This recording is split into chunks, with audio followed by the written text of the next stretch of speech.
DeSoto and the DeSoto Plymouth dealer, coast to coast, present Groucho Marx in You Bet Your Life.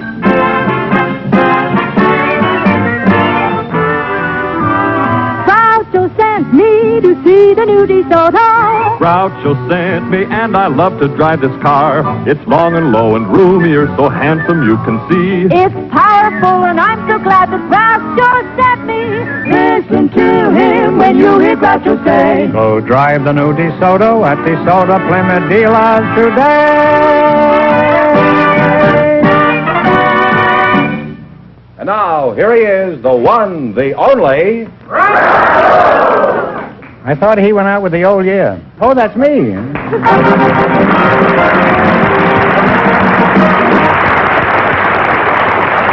Well, here I am again with $1,000 for one of our couples, and if any of them say the secret word, the duck will fly down and pay him $100. The word tonight is water. Okay, Donald, scram. Go ahead with this thing, George. All right, Groucho, we have a young married couple for you. Me? Well... You mean for each other? Yes, the young married couple are Sergeant and Mrs. Sylvester Nelson. Folks, would you come in, please, and meet Groucho Marx. Welcome for the DeSoto Plymouth dealer. Say the secret word, and you'll take home an extra $100. It's a common word, something you find around the house. Sergeant Sylvester Nelson. That's I right, take it sir. you're a Marine, judging by the uniform. Is that right? That's right, sir. Uh-huh.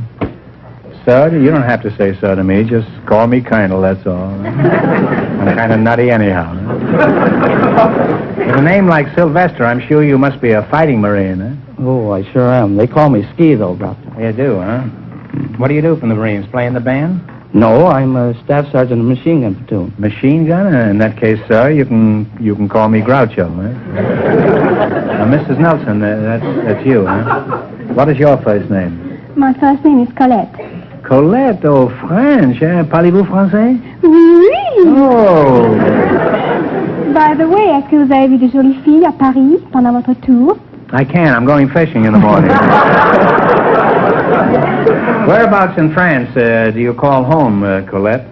Well, I was born in Angoulême, but brought up in Bordeaux. Born where? Angoulême. Angoulême? Oui. Oui. No, I mean just you. I don't know where he's born. I'll ask him later. Well, Colette, now that you're in America, what do you think of us and our ways? Did you find us confusing when you first came here? Oh, oui, sometimes.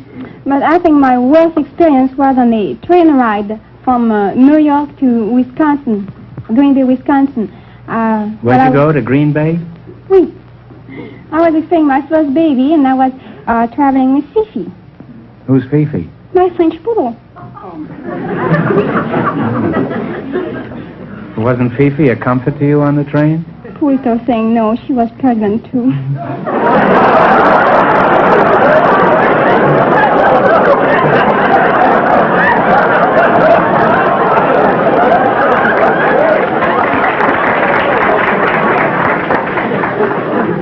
Well, that shouldn't have upset you. I once had a berth on a train myself. That's a pretty old joke, Colette, what I just said. Don't you think it's funny? I had a berth on a train. Which joke? Didn't you hear the joke? I said, don't let it upset you. I once had a berth on a train. I had upper 8. I don't understand. Well, I don't think I can explain it to you. Sylvester, why don't you explain it to him? Huh? Well, he was going to have a birth on the train. He had a birth. He was going to sleep, but you're going to give birth to a baby. And Okay. hips are all... Explain the rest of it later, Sergeant. You know, in 40 years in show business, this is the lowest I've ever sunk. When one contestant has to explain my jokes to another. Well, it's been a real education talking to you two, and I wish both of you success, children, and happiness. And if you ever see Fifi again, give him my love. Oh, she has got 7 pups lately. Well, give the whole 8 of them my love. Now let's play You Bet Your Life. We start you off with $100. You try to increase that bankroll by answering any 4 questions in the category you picked yourselves. If you miss a question, you lose half of your bankroll. Is that clear, Colette? Oui. Oui, huh? Oui. You selected music, and remember, the more the question is worth, the harder it is. Now, you can start with a 10 or a 20 or 50, 80, all the way up to 100. 7, $70? 70. All right, in music, what is the mechanical device used to mark the exact tempo? Oh, Sure is what is that called? What is it in French? You can see what you can. What is it in Hungarian? Well, I'm sorry. It's a metronome. Metronome, oui. Oh la la. Well, you still have half your $100. What is ooh la la in French? Oh, wait. Sorry. Yeah. All right, now don't get discouraged. You've got a long ways to go. You still have $50. Now, what are you going to try this time? That's going to Oh, be 80. 80. All right, A. Seymour Brown and Nat Ayer wrote a song back in 1911 that keeps popping up regularly. I'm sure you can identify it. Now, you listen. Okay, Jack.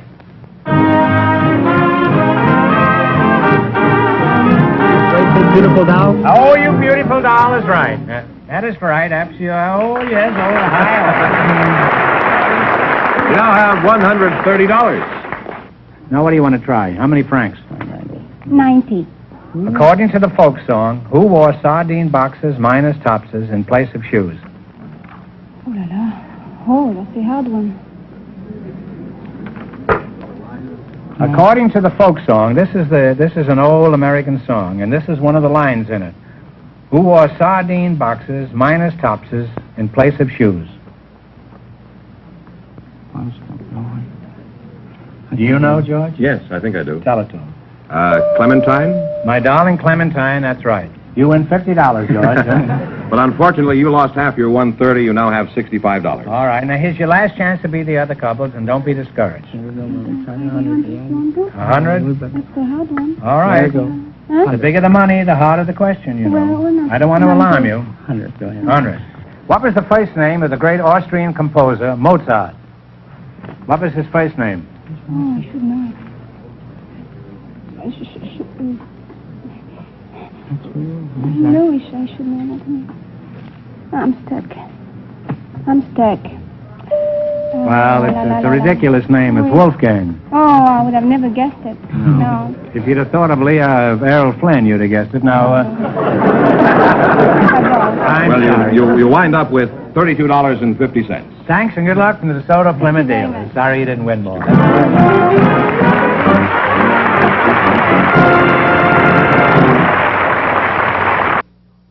A young lady with a very interesting job, Miss Marilyn Pierce.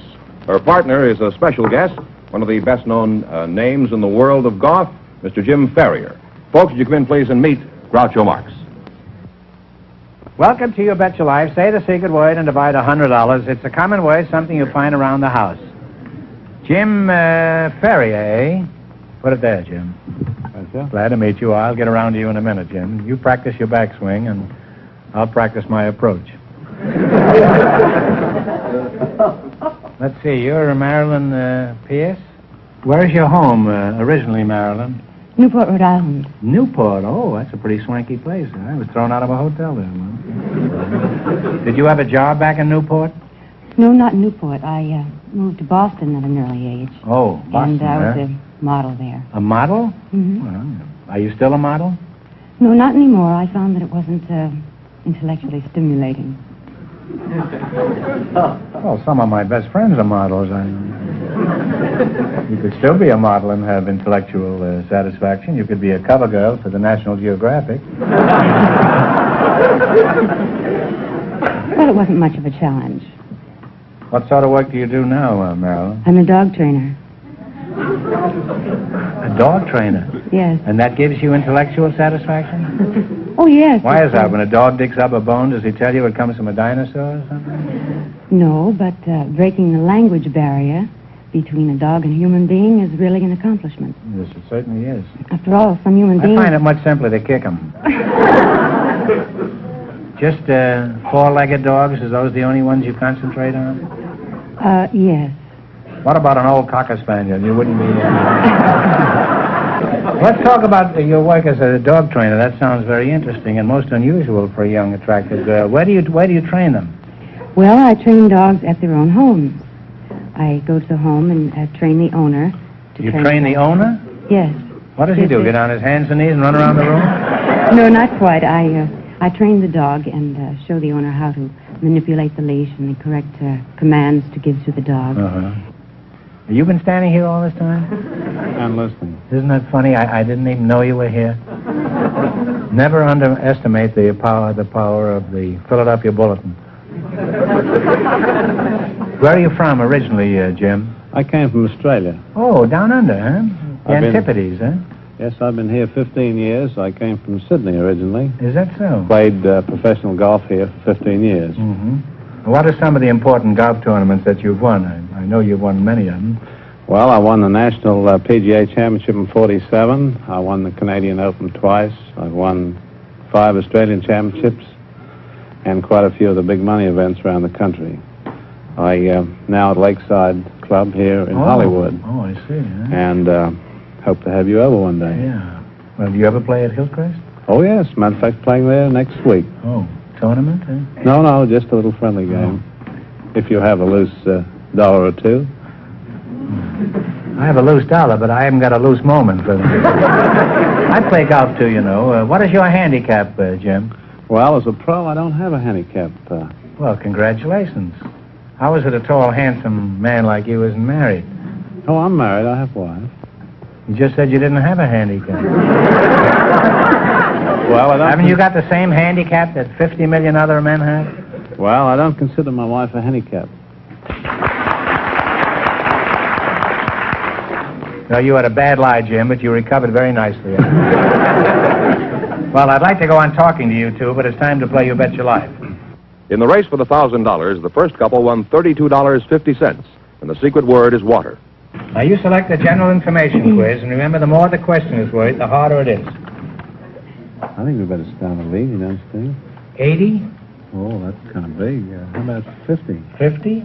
50, be all right? Okay. 50. All right. What type of merchant indicates his trade by suspending 3 golden balls over his front door? Pawnbroker, loan. Yeah, pawnbroker in the hock shop. That's right. You now have $150. What are you going to try this time? You have $50. $150. You want an 80 or 90 or 40 or 60? Oh, no, it's 100. 100? 100. Oh, gee, that's pretty high. You agree with that, Jim? Oh, 80? I'm not very intellectual. 80, okay. 80. What is the monetary unit of Italy? Lira. Lira is right. No. You now have $230. What do you want now, a little one or a big one? Big ones are harder, the little ones are easy. Let's go to 60, back to 60. 60? We're going pretty good. 60? 75. There is no 70. No? All right. There's a 70 or a 80. You've had the 80. 70? Okay. What is the complete membership of the United States Senate? And I want the precise number. 48. How many members in the United States Senate? I think it's more than No, that. wait a minute. 48. Let's see, no, 96, I believe it is. 96? 96 is right, huh? You now have $300. What are you going to go for? 60? What? 60 or 60? 60, ma'am? Can we go up? Don't look at me with those big black eyes. Oh, I think 60 would be safe. I'm Scotch, you know. Well, I am, too, but I'm in living danger. All right, 60? All right. How many justices are there on the Supreme Court? And I want the exact number. It must be 12. I believe. One answer. I don't know. I would say 12. 12. No, I'm sorry. It's 9, Jim. Well, Well, you it is lost pretty half good. your $300. You wind up with $150. Well, thanks and good luck from the DeSoto Plymouth dealers. Sorry you didn't win the last one.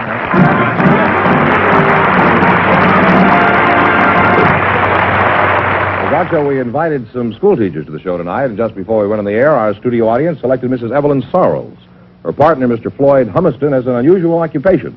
So, folks, you come in, please, and meet Groucho Marx. Welcome, welcome to the DeSoto Plymouth dealers. Say the secret word and divide $100. It's a common word. It's something you find around the house. Isn't she cute? Evelyn Sorrell, and Floyd Humiston. Evelyn, I'll start with you because you're a girl. You're a teacher, is that right? Yes. Oh, what a nice little teacher, huh? Where are you from, Teach? I teach at Del Monte. Are you married? Yes, my husband goes to Caltech. Oh. Well, I'm sorry to hear that. Huh? Floyd Humerson, huh? Yes, sir. How old are you, Floyd? I'm 24. Now, Mr. Fenneman says you have an unusual profession. What do you do, Floyd? Well, With a name like Floyd Humerson, I should guess you're a flute player with a Philharmonic. What do you do? Well, I train lions, Groucho.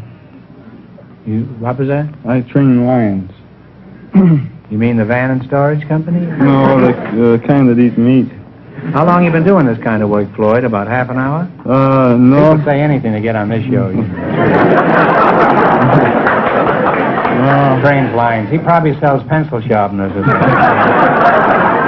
I could use one. My head has been coming to a point lately. My father was a lion trainer, and so I've been at it since I've been about 8 years old. What did you do? Did you start training mice first when you were a kid? Well, no, just being around them. You say your father was a lion tamer? Yeah. What happened? Did he collect his severance pay? No, he's retired. He's in the termite business now.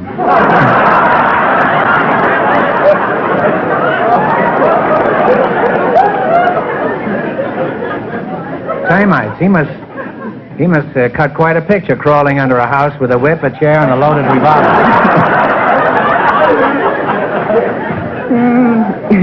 Where did he find these termites? On the lion? Well, I don't actually know. I've been worked with him a little bit, but was your mother in the animal training business too? No, she was an aerialist with the circus. Flying in the air? Yes. Well, that sounds like a typical American family, doesn't it? He trains lions, his father chases termites, and his mother swings in the air. That's what you call the ideal American home. Must be very restful around there around dinner time. Do you have any brothers and sisters, or does the lion do away with them? Yeah, I have a half-sister, Groucho. You have a half-sister? Yeah.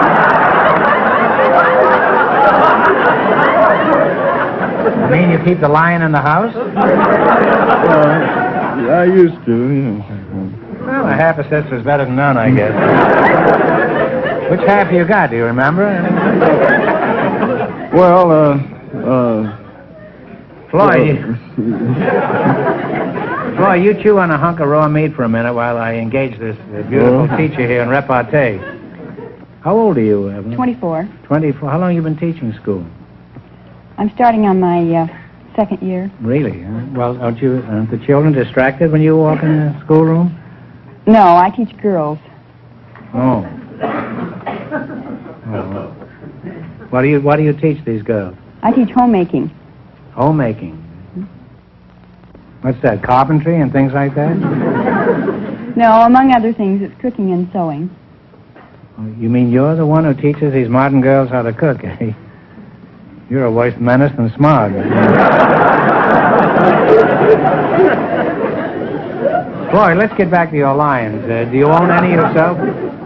Yes, I do, Groucho. I have a lion named Fearless Fagin. Fearless Fosdick?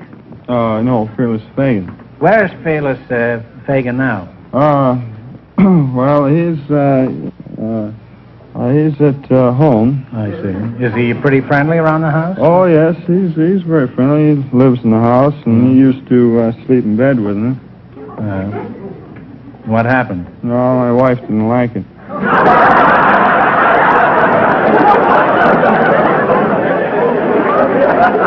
Well, I think there's some justification for that. I think you should have got her a lion, too, huh?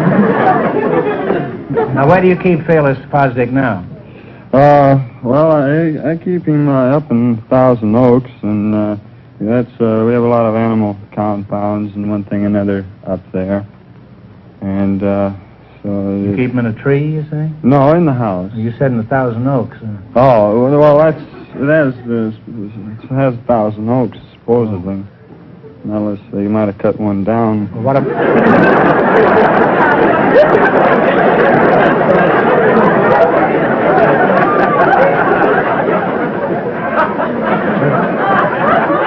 that anything like 29 pounds? Well, I guess about the same, yeah. Well, how do your neighbors feel about this? Don't they complain? No, they have elephants.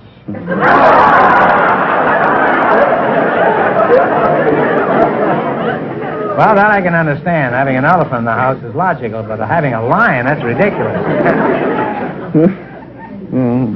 You must live a rather interesting life, Floyd, with a lion in the house.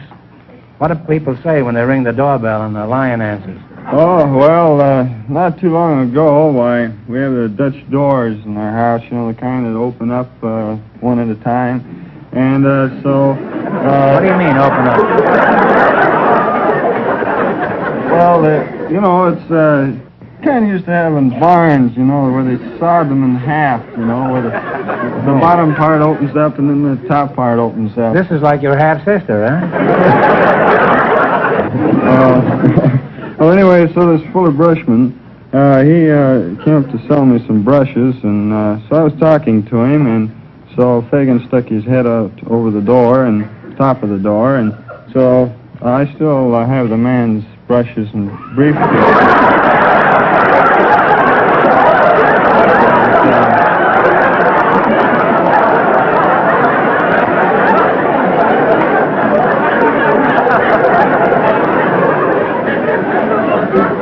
Well, you think this brush salesman thought the lion was your wife?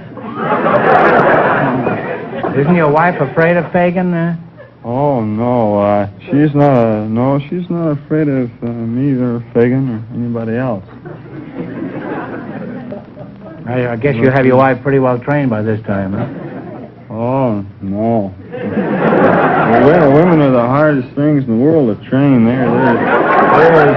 have the cunning of a tiger and the stupidity of a lion, and well... No, let it go. You know what I mean. Let it go. You're not going home tonight anyway. Well, I hate to break this conversation off. It's been very educational and extremely interesting. Okay. However, it is time to play You Bet Your Life. In the race for the $1,000, the second couple is leading with $150. Now, you selected the animal kingdom, and remember, the more the question is worth, the harder it is. Now, what do you want to start with? 10, 50, 60, all the way up to 100? 80. $80. What do you call a young or nestling pigeon? Let's say, I ate some on toast one time.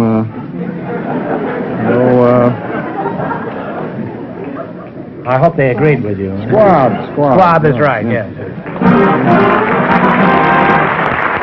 You have $180. Now, what are you going to go for? 90. 90. What kind of an animal is a Flemish giant? Flemish giant. That's a fowl, if I'm not mistaken. Flemish giant. Let's see. Guess, if you don't know. Well, I'm sorry, it's a rabbit. Oh. Yeah, that's a shame. You lost half your 180. You have $90. All right, now what are you going to go for? 70. 70. What do you call the rodents that live in colonies on our American plains? They have a bark resembling that of a dog. That is your, a prairie dog. That's right, a prairie dog is right. You now have $160. And here's your last chance to beat the other couples. What are you going to go for? 60. What? 60? 60. What are teals, golden eyes, and canvasbacks?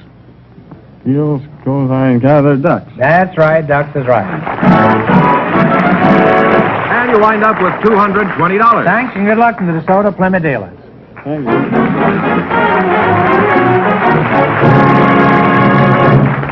That means that Mrs. Sarles and Mr. Humiston, with $220 in just 1 minute, get the chance at the DeSoto Plymouth $1,000 question. Mrs. Sarles and Mr. Humiston all set for the DeSoto Plymouth $1,000 question. All right, here we Thank go you. for $1,000. I'll give you 15 seconds to decide on a single answer between you. Think carefully and please no help from the audience. One of the most famous cartoon characters of the last 40 years is the Timid Soul, created by H.T. Webster. For $1,000, what is this painfully timid character's name? Talk it over. Old friend of mine. Yeah. See, I don't think it's been going 40 years. All right, what is the answer you two have decided upon? I don't think a long guess. There wouldn't be sad sack. No, it's Casper milk toast. Oh. So that means the big question next week will be worth $1,500. Well, they lost the big money, but how much did they win the quiz, George? $220. Well, thanks and congratulations to both of you and to all of our contestants on the show tonight.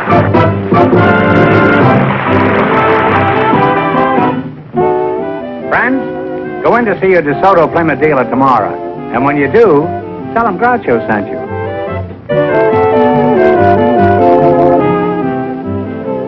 Be sure to tune in next week, same time, same station, for Groucho Marx in You Bet Your Life on television. On radio every Wednesday night. And don't miss the big Chrysler Corporation TV show each week on another network.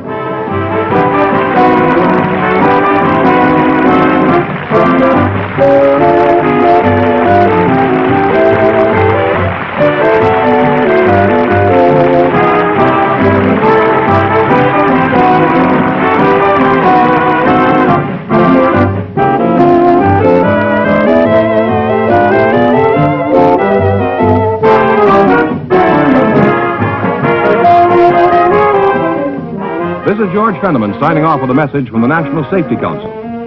You can't control the winter weather, but you can control your speed.